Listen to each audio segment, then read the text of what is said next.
Welcome to Clothing Culture, a fashion industry podcast at the intersection of technology and innovation. I'm Emily Lane. And I'm Bret Schnitker. We speak with experts and disruptors who are moving the industry forward And discuss solutions to real industry challenges. Clothing Culture is brought to you by Stars Design Group, a global design and production house with more than 30 years of experience. Well, welcome back to another episode of Clothing Culture. We are back in Manhattan. Isn't it wonderful, Bret? It is great. It's a beautiful day. I know, and I cannot believe who we have on our show today. We have the author of a wonderful book, Making It in Manhattan. Also, a woman who has been deemed the modern day Carrie Bradshaw, front and center at all the fashion scene events this day. Caroline Vazzana, welcome. Thank you. Thank you so much for having me. Oh my gosh, of course, it's really a dream. I mean, my gosh, thank you. You have such a vibrant, joyful, playful, romantic aesthetic about your style, which, boy, couldn't come at a better time. And you have so many wonderful things on the horizon. And I think I want to make sure our audience has a little understanding of your background, your love of fashion, and what's happening for you today. So your book, let's start there. Perfect. Making It in Manhattan. It really, it's kind of like a how-to book of how to break into the fashion scene. Can you tell us a little bit about what inspired you to write this book and maybe a little bit about what it's provided for you? Absolutely. So I started my career working in the editorial world. So right out of college, I worked at Teen Vogue and then I worked at InStyle. And I just remember when I was working at InStyle, I felt like pinch me. I couldn't believe that I was doing all of these things I had wanted to do pretty much my entire life. I've wanted to work in fashion since I was 10 years old. So I've seen that photo of you on your Instagram, by the way, of you wearing a little princess dress, it's so adorable. Honestly, my mom always says, she's like, you were my one child who I could not tell you what to wear. Like, you had to pick out your own outfit. You had to do your own thing. She's like, so what you do now, it just all makes sense to me. So I And feel you got to love it because you probably weren't making a 7-figure income at that point. No, you have to it's love like McDonald's or I'm going to be in the fashion industry. You have to love it. Yeah, like when you're working at Teen Vogue and InStyle, it's late Lots of nights, hours. minimal pay. It really is, it has to be your passion. It sounds cliche, but it really, really does. And as you move on and your career progresses, it becomes your life. Like your work is your life. So while working at InStyle and reflecting back on all these crazy things I was doing and these amazing opportunities, I was like, I wish that I had known so much more when I was first starting out. Things that I learned along the way, mistakes that I had made. So one day I was like, it would be cool to write a guidebook for beginners to help them, quote unquote, make it in Manhattan.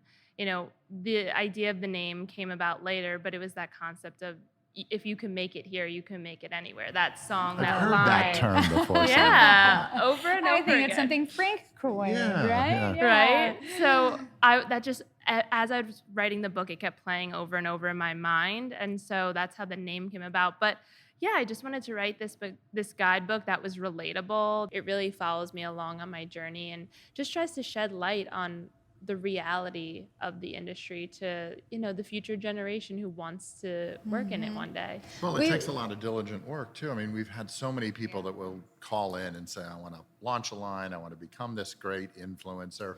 They simplify the process a lot. A lot. They think, I just show up and it's going to come. It's a lot of hard work. I think with social media too, something that I've just learned along the way is people think it's a lot easier than it is. They think you can be Insta famous. You just post a picture and that's it, and it's magic. And believe me, I wish it was like that, and I wish it would have saved me 5 years of hard work. But Instagram, there's a method behind it, and there's telling a story and building a brand and building trust with your community. I mean, I say all of my followers in my community, they're my virtual best friends. They're supporting me and encouraging me with my life and my journey, and I'm just there to share as much as I can with them and inspire and encourage them to go after their dreams and their passions, and to also, dress colorfully and eclectically and not try to fit into any sort of mold. So it's taken years to kind of build that trust with my audience. And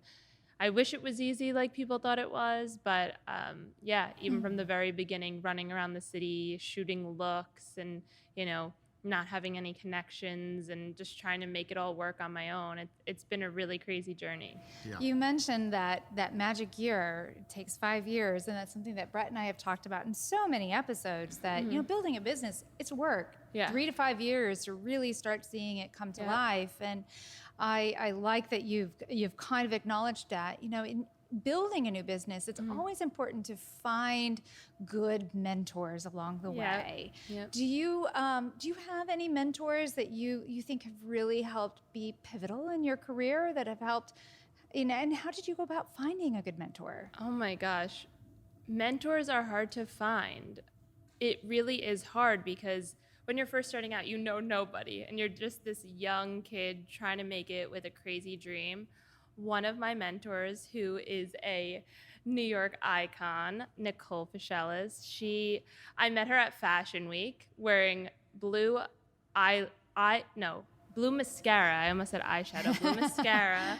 I thought it was the coolest thing ever. I'd never seen anybody really wearing blue mascara, and I thought she was just the coolest person ever. And she is, and has been someone that I've been able to just ask anything when I have a question or a concern. Or for someone like me, who when I was starting out, I was so young, you just know nothing. So to have someone who you could turn to and ask questions, I think people don't realize how important that is, and how much it can help someone young to feel like they have someone they can just confide in and ask a question to. When you feel like you have no one, it can feel very scary. I mean, this industry can be very overwhelming and, can feel like a very you can't sit with us type world. But I've been so fortunate to find people who, like Nicole, have been like, I'm bringing you into this fashion show. You're coming with me. Like, you don't need to feel secluded. Like, we're welcoming you in with open arms, introducing you to people whenever they can.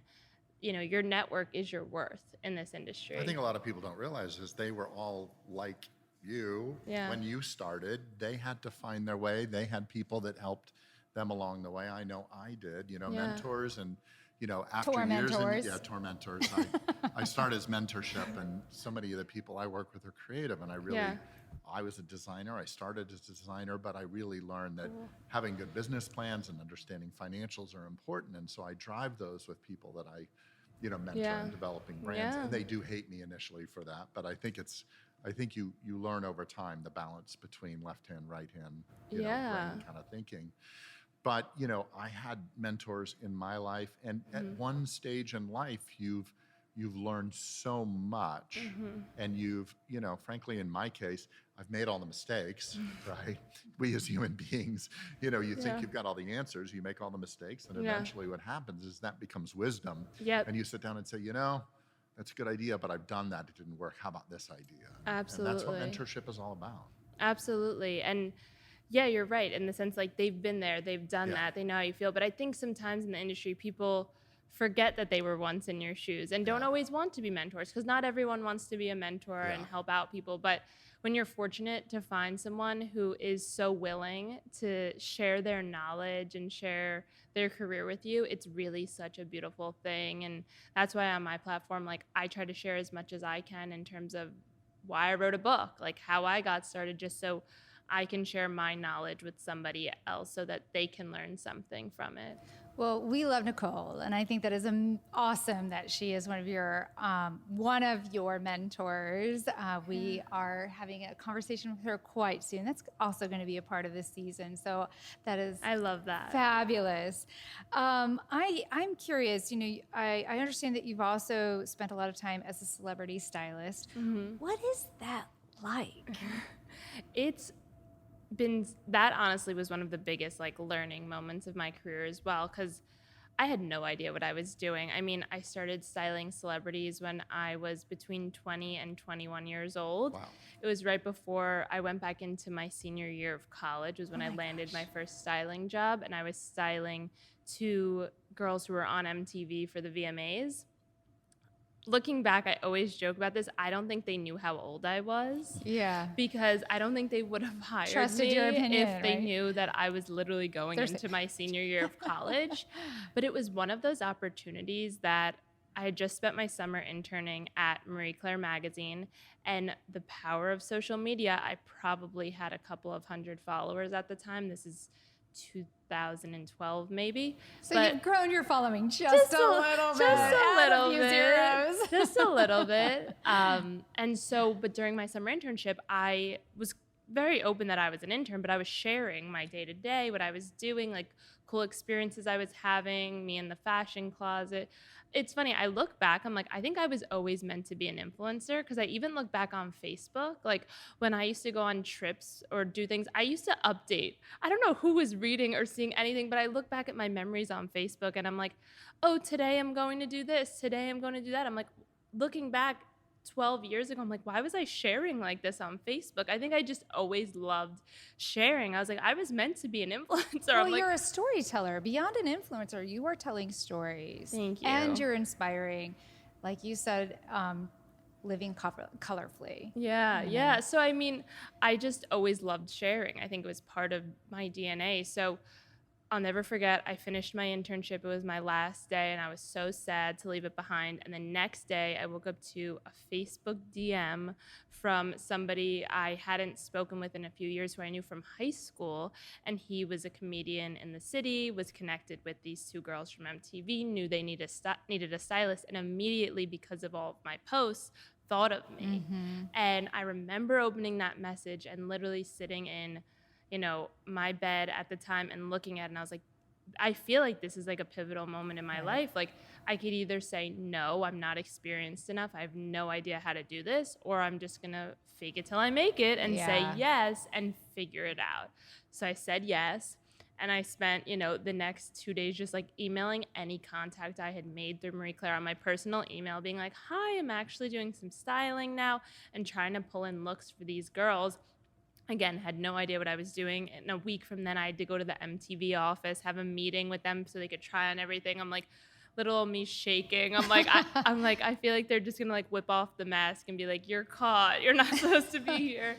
But since then, I mean, it went great. It was a great experience. And I went back to college. I'm living this double like Hannah Montana life, where I'm in the city styling celebrities, and then I'm like back at college in Pennsylvania, being a normal person. So then took some time off from the whole styling thing to finish college. And then when I graduated, worked at Teen Vogue. But then while I was at Teen Vogue, like connected with some other young celebrities, started styling them for like the Tony Awards or Comic-Con and red carpets, connected with one of the girls from Stranger Things when she was just first starting out. Wow, yeah. And styled her for like her very first like red carpet appearances and things like that. I remember that. You do, yeah. I do. Oh, that wow. was a really Those are fun pivotal experience. moments. Those were really, really big moments for me, whether I knew it or not at the time. But they're also pivotal moments for the people you're styling. So to be a part of something so important for other people, that's got to feel really rewarding. It is. It's funny you say it that way, because it was a big moment for the girl from Stranger Things. It was right as she was about to, like, she had filmed the season, but it was just about to come out. So she like wasn't really quote unquote famous yet. Right. Like the season had. Now she's a superstar phenomenon. Everyone knows her and loves her. But she literally was just this young girl. Her mom came to the styling appointment with her, because she was, the kids in Stranger Things are fairly young. Sure, yeah. Her little sister came with her. She came to my house, like met my fiance and my cat. Like, it was so intimate, where she wanted to like come to my house, meet me. And it was a pivotal moment for her, and it was a pivotal moment for me too. It was really interesting. And, we're still connected on Instagram, and I still, see everything she's doing. And it's so crazy to be like, yeah, that girl was just, she was a normal kid for like a little bit longer until Stranger Things came out and her whole life changed. So from stylist to now fashion designer, you are releasing your very first capsule of your line and by the way, this is just capsule 1. You have multiple seasons in planning, in production. How did you know it was time for you to take that next step? I've been wanting to do design since the beginning. anyone who read my book knows that I originally wanted to be a designer, actually. I just didn't think that I had the technical skills for it. I had the ideas. I've always been a crazy, creative, colorful person. But my career took me in a different direction because I didn't think design was something I could necessarily do. But then over the past 5 years, I built an audience, I built a point of view, and I built a very solid, personal sense of style that I feel like is very identifiable. And I felt like it was just the perfect time now to do it. I've spent so much time, as I said, building this style, building this community. And I feel like when you have such a strong personal sense of style, you can create a brand. You can bring your vision to life and to the world. So I just can't wait to start dressing people in my collection, in my clothing, and all the lessons I've taught them in terms of wearing what you want and wearing what makes you happy. Now I can actually say, here's a piece to wear that'll make you happy, that'll make you feel your most extra special, fabulous self. We had a conversation with Josh at Parsons School of Design, and he relates a lot of the evolution of large retailers where they have become this massive canvas painting everyone the same way, and how that it's not working. Yeah. Today, we talk, and we've talked in other episodes about the rise of the boutique brand industry. It's a reflection on culture. I think that culture has broken up into these unique identities. I think influencers are driving that.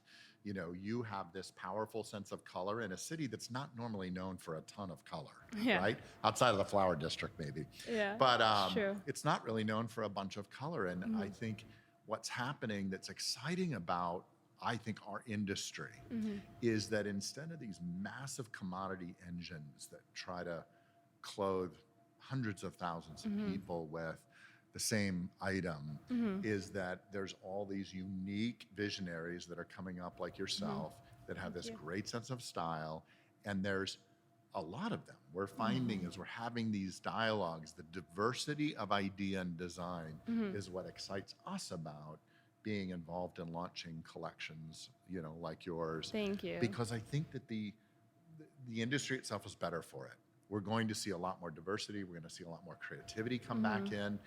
Your collection is a exclusive. It's an exclusive collection. It's not going to be millions of people or hundreds of thousands. There's going to be a small select few that are going to have the opportunity to have a Caroline Vazzana piece. Yeah. And I love that. Yes, we're both wearing. Today, by the way. Yes, I know. Yeah. For those of our listeners that are listening in the audio world, you can go to our YouTube and actually see the looks that are a part of the first collection. I feel like the frame to a picture because I'm wearing black. Black used to be fashion. Now it's just laziness, and I'm sitting over here. But yeah, it's really exciting. So much fun. No, so excited. And I have to agree with you. I think if the past year has taught us anything, it's that people now more than ever are dying to play with fashion and to wear color and to break out of their comfort zone. And that's what I do all the time. That's what I love. That's what I've built my brand on. So I feel like, as you said, now more than ever, people want that fun fashion, and they don't want to just look like everybody else. They want to look unique and have something different. So now's the time. There's only going to be a select few. I really love that. Keeping it curated and small is the way to go. You've been very strategic about your choice of color in this collection because, you walk through the streets. Well, a lot of guys are like me and people, they haven't evolved much. It's a big city of gray still.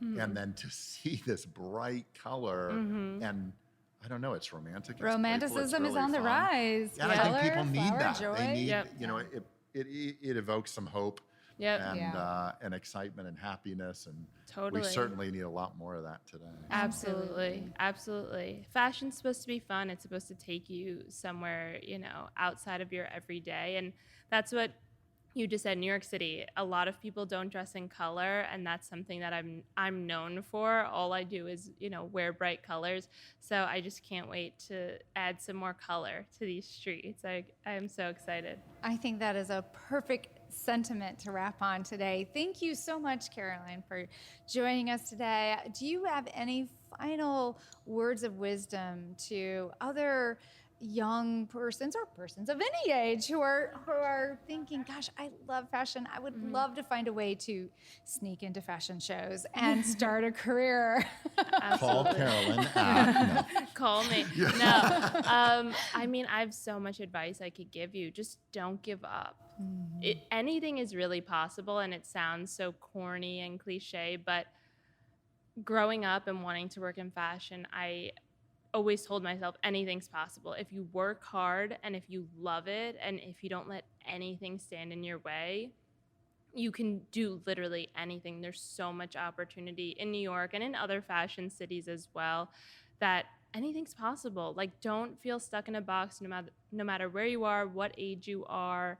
If you feel stuck in your career, like, you can change your destiny. Like, everything is up to you. You can make anything happen. Just have to work really hard, and you have to love it. It has to be your passion. It has to be part of your life. So just go for it. You know, no time like the present. And we're finding with the connected world, everyone's talking nowadays. It doesn't matter where you're at. There's opportunity everywhere. When will the book Making It in Poughkeepsie come out? I know, making it wherever you are. I mean, that's something beautiful that the past years taught us, is you can build a brand wherever you are. Absolutely true. Anywhere.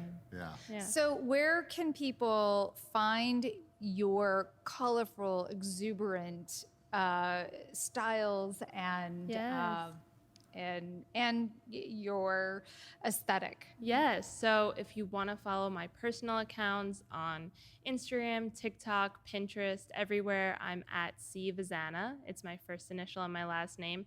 And then you have to go follow at Caroline Vazzana, because that is my brand's Instagram account that, you know, has just launched. I'm so excited to share it with everyone. So you have to go follow that and keep an eye out for all the collections to come. You can also take a look at INSPRNY, INSPRNY, to take a look at your looks, correct? Yeah, so Inspire is exclusively selling my collection. So if you want a sneak peek, you have to go follow Inspire for everything that's to come. Fantastic. Congratulations on your collection. Thank you so much. Many more to come. Thank you so much. Cannot wait to share everything with you guys. Thank you. Well, for our clothing culture community, make sure to subscribe to stay apprised of upcoming episodes.